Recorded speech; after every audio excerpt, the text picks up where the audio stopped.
Zakaj ste se odločili za podpis tega sporazuma?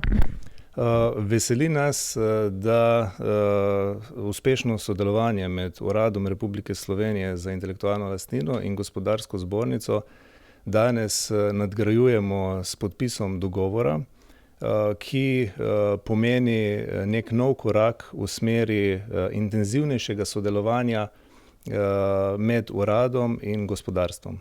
Kakšen je cilj sporazuma?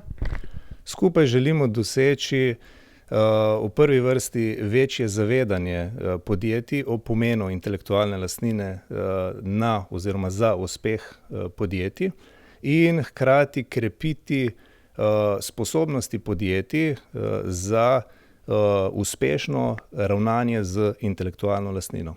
Zakaj se je Gospodarska zbornica Slovenije odločila za podpis tega sporazuma?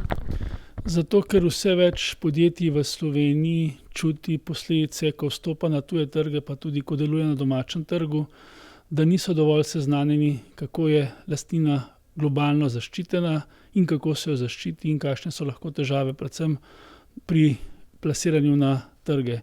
Zato mislim, da bi z uradom lahko na promociji dobrih praks, pa tudi slabih, in predvsem na tem, da bodo podjetja bolj spoznala, s kakšnimi postopki lahko zaščitijo svojo intelektualno lastnino ali raziščejo nek trg, da bodo skratka vsi zelo veliko s tem pridobili. Kakšen je cilj sporazuma?